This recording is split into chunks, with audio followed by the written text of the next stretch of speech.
ఒక కొత్త ఒక కొత్త మేనిఫెస్టోని రిలీజ్ చేశారు నిన్న. ఆ మేనిఫెస్టో ఎట్లా ఉన్నదంటే రాహుల్ గాంధీ గారు ఒక మాట అన్నారు, ఈ 5 గ్యారెంటీలు, ఈ 5 హామీలు మాకు ఆత్మలో అని చెప్పిండు. నిజంగా తెలంగాణ రాష్ట్రంలో అసెంబ్లీ ఎన్నికల సమయంలో ఇచ్చినటువంటి 6 గ్యారెంటీ రాహుల్ గాంధీ గారట నడుచుకుంటా తిరుగుతున్నాడట. కాబట్టి పాదయాత్ర చేసిన ప్రధానమంత్రి కావాలట మనకు. అంటే హెలికాప్టర్లలో పోయే ప్రధానమంత్రి వద్దు, నడుచుకుంటా పోయే ప్రధానమంత్రి కావాలి అని ముఖ్యమంత్రి రేవంత్ రెడ్డి గారు చెప్పినారు కదా. మేము ఒకటే అడుగుతున్నాం, అయ్యా ముఖ్యమంత్రి రేవంత్ రెడ్డి గారు, మీరు ఇయాల్టి సంధి నడుచుకుంటూనే పరిపాలన చేయరు. మీరు కారు ఎక్కద్దు, మీరు హెలికాప్టర్ ఎక్కద్దు, మీరు ఢిల్లీకి కూడా విమానం ఎక్కిపోవద్దు. మీ రాహుల్ గాంధీ గారు పిలవంగానే, రాహుల్ గాంధీ గారు మిమ్మల్ని ఆదర్శంగా తీసుకున్నాం మేము, నేను హైదరాబాద్ కాంచెల్లి ఢిల్లీ దాకా నడుచుకుంటూ వస్తా, లేకపోతే పాక్కుంటూ వస్తా, లేకపోతే ఇంకోటి చేసుకుంటూ వస్తా, అప్పటిదాకా ఆగమని చెప్పాలి.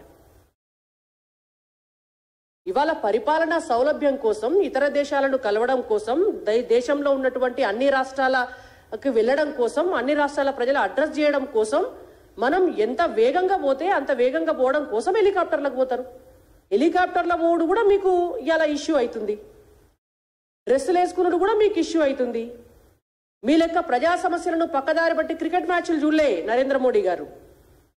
రాష్ట్రంలో పంటలు ఎండిపోయి రైతులు అరణ్య గోసపడుతుంటే, రాష్ట్రంలో నేత కార్మికులు ఉపాధి కోల్పోయి ఉరేసుకొని చచ్చిపోతుంటే, ఇవాళ రాష్ట్రంలో ఉన్న సమస్యలు పడతలేవు మీకు. మంచిగా నువ్వు భార్యా బిడ్డలు వేసుకొని ఉప్పల్ స్టేడియంలో కూర్చొని రాజు లెక్క క్రికెట్ మ్యాచ్ చూసుకుంటా జెండాలు ఒప్పుతున్నావు. గది మీ పరిపాలన చేసే తీరు.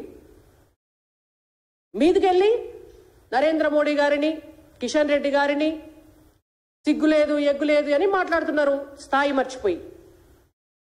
మీ కాంగ్రెస్ పార్టీ పరిపాలనలా 50-60 ఏళ్ల పాటు పరిపాలించినటువంటి మీ కాంగ్రెస్ పార్టీ పరిపాలనలా భారతదేశ ఆర్థిక వ్యవస్థను తుమ్మితే ఊసిపోయే దూది పింజి లెక్క తయారు చేశారు మీరు. ప్రజలు 5 దేశాలలో ఒక దేశంగా ఉండే భారతదేశం సిగ్గుపడాలి, రేవంత్ రెడ్డి సిగ్గుపడాలి, ఆ పార్టీకి సంబంధించి ముఖ్యమంత్రి అయినందుకు రాహుల్ గాంధీ సిగ్గుపడాలి.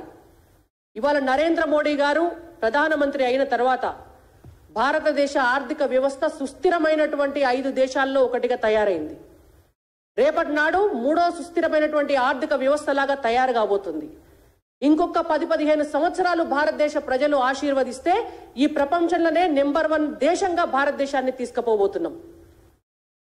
అటువంటి పరిపాలనను పట్టుకొని మస్తు మాటలు మాట్లాడాను. రేవంత్ రెడ్డి గారికి నేను బహిరంగంగా డైరెక్ట్గా ఒక సవాల్ చేస్తున్నా.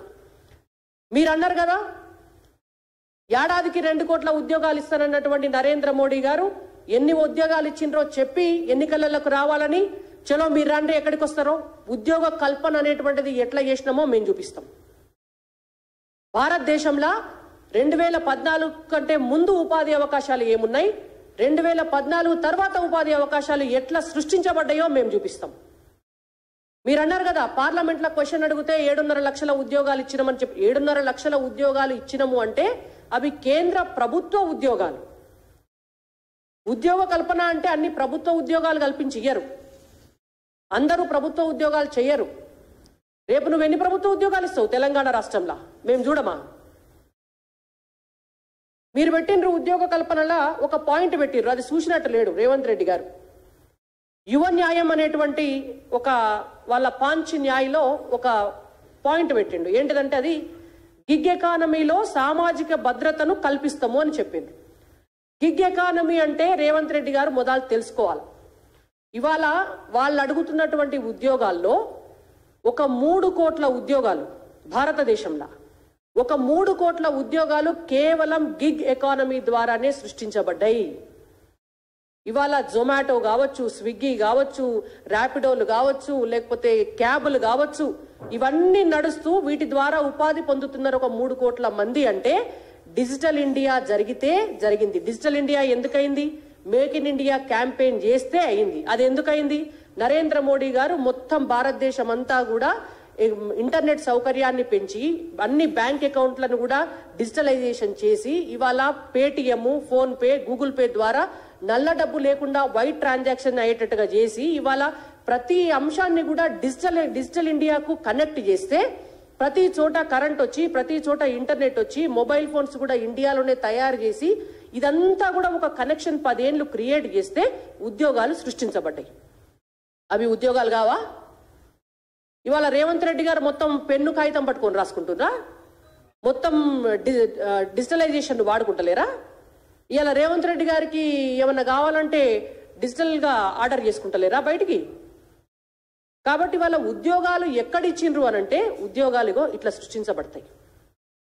ఇవాళ ఐటీ రంగంలో కావచ్చు, పారిశ్రామిక రంగంలో కావచ్చు, మీకు ట్రేడ్ సెక్టార్లో కావచ్చు, మ్యానుఫ్యాక్చరింగ్ సెక్టార్లో కావచ్చు, హాస్పిటాలిటీ ఇండస్ట్రీలో కావచ్చు, ఎడ్యుకేషన్ ఇండస్ట్రీలో కావచ్చు, రోడ్స్ అండ్ బిల్డింగ్లో కావచ్చు, ఎక్కడైనా కూడా ప్రతి చోట కూడా పని ఉత్పాదకతను పెంచే విధంగా భారతదేశంలో అన్ని దిక్కుల కూడా ఉపాధి కల్పన అనేటువంటిది పెరిగింది. అది పెరిగింది కాబట్టినే ఇవాళ సుస్థిరమైనటువంటి ఆర్థిక దేశాల్లో 5వ దేశంగా భారత్ నిలబడ్డది.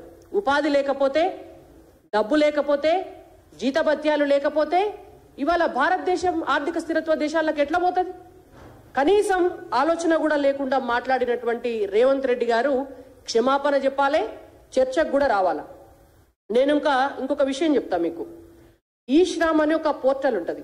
ఆ పోర్టల్లో అనార్గనైజ్డ్ సెక్టార్లో ఉపాధి పొందేటోళ్లే ఈ 10 సంవత్సరాలలో రిజిస్టర్ చేసుకున్నటువంటి వాళ్ళే 29 కోట్ల మంది భారతీయులు. ఇవన్నీ కనబడట్లే? 29 కోట్ల మంది భారతీయులు. ఇవాళ ముద్రా లోన్ల పేరుతోటి ఒక్క తెలంగాణ రాష్ట్రంలోనే దాదాపుగా ఒక 50 లక్షల మందికి లోన్లు ఇచ్చి సెల్ఫ్ ఎంప్లాయ్మెంట్ను క్రియేట్ చేయడానికి నరేంద్ర మోడీ గారు అవకాశం కల్పించినారు. అది ఉపాధి కల్పన కాదా? ప్రభుత్వ పథకాల ద్వారా ఇవాళ దాదాపుగా దెబ్బతిన్న వ్యాపార సంస్థల్నే ఒక 3,435 కోట్ల రూపాయలు పెట్టి 1,20,000 సంస్థలని పునరుద్ధరణ చేసిండ్రు భారతదేశంలో. వాటి ద్వారా 46,89,000 మందికి ఉపాధి కల్పన జరిగింది. ఇదంతా ఎంప్లాయ్మెంట్ కాదా? అంటే ఏ సెక్టార్లో ఎంప్లాయ్మెంట్ ఎట్లా క్రియేట్ అయిందో మనం ఓపెన్ డిబేట్ పెడదాం.